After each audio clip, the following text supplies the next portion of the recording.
Hello there, ladies and gentlemen, and welcome to the Elegant Dev Show. This is my very first YouTube video as well as the first video on this channel, so welcome to my channel.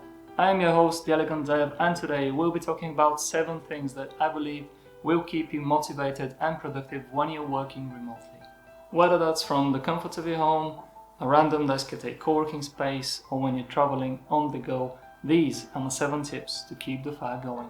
So, without further ado, here's number 1. Don't sleep in.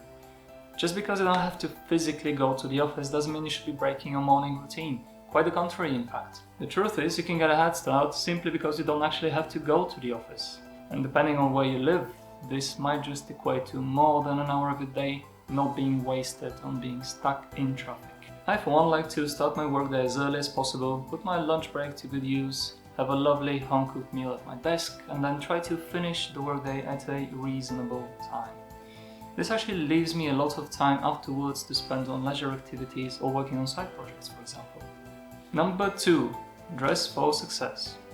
When I say that, I don't mean that you should go ahead and get dressed as if you would for a day at the office, or a black tie event for that matter. Rather, I just mean that you probably shouldn't be working in your pajamas. Nevertheless, and I don't know about you, but putting on some outside clothes usually puts me in the right frame of mind for work. There's nothing quite like a well-ironed shirt and a nice pair of trousers to make me want to go out and get stuff done. But you know what, why don't you give it a try? Then leave a comment down below, let me know what you think. Number 3. Have a plan. Now, whether you're working from home or the office, you should always try to have a plan. But it's especially important to try to stick to a schedule when you're working from home.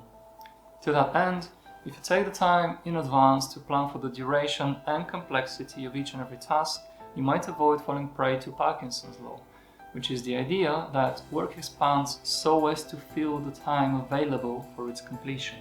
Above and beyond anything else, planning has been the most invaluable tool in my career so far. It's basically a superpower. I strongly suggest you start doing it right away. You'll see an incredible boost to your productivity almost immediately. Number 4. Separate work from life. Ideally, you should have a place which is specifically designated for work and work only. Now, when I say that, I mean that you'll be both more productive and more motivated if there is an area that your brain associates only with work rather than work plus Netflix and gaming and window shopping on Amazon, for example. But if you don't have the extra room in your home, I would try going to a co-working space. Although, considering the current emergency circumstances, probably don't do that right now. Nevertheless, the basic idea here is that you should try to have a space designated specifically for work. Now, that might be problematic, but there are quite a few creative solutions out there, and if I were you, I would look into it. Oh, number 5. Eliminate distractions. Now, that's rather obvious, but I cannot overstate how important it is. Distractions are the nemesis of productivity and motivation. Even a tiny break in a concentration can derail your focus for hours on end. Then getting back into the flow of your work is just about impossible. And the solution to this one is not simple at all. Let's say that your significant other is also working from home, as so many people currently are. You could tell them that you need to focus on your work to the detriment of everything else, including, sadly, them. Although I probably wouldn't use those specific words, because you might just end up sleeping on the couch. See, it's a hard problem to solve. And if you have kids, I assume it becomes even more complicated. But you simply must try to find some time to work without any interruptions, however difficult that might be. Of course, I do believe that ignoring your loved ones is not the solution here. Ultimately, I believe it's about resisting the temptation to play video games all day, check your social media accounts all the time, watch some TV. Because we do live in a world of infinite distractions, and it does take lots of willpower to say no to them, to resist them. But say it we must. Moving on to number 6, which is gamify your day.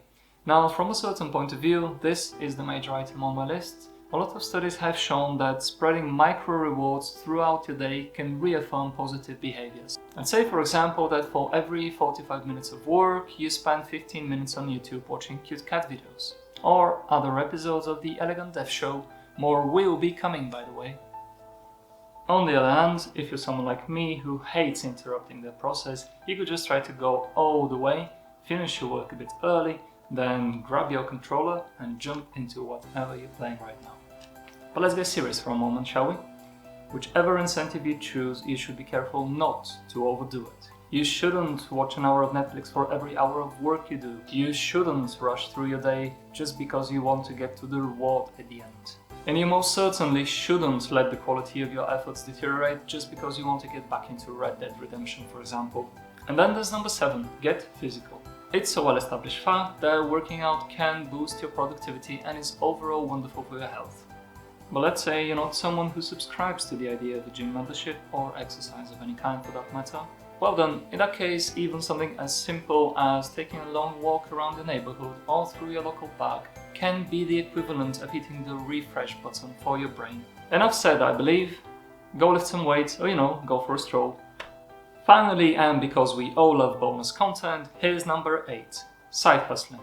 So one thing you can't really do in the office is use your lunch break to work on a side project. Whether that's building the next great app, writing a book, or filming YouTube videos. Spending some time on that can actually get you fired up and ready to face the rest of your workday.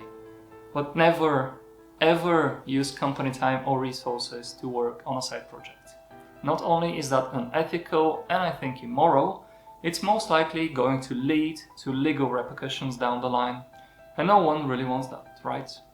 With that said, that will be all for the very first episode of the Elegant Dev Show, ladies and gentlemen. Thank you for watching. If you found this video useful, there will be more like it down the line. So please tap that like button, subscribe if you haven't already, and hit the notification bell if you want YouTube to notify you when I release the next one. Once again, thank you all for watching. Let's all strive to be elegant, exceptional, and extremely professional. I will see you next time.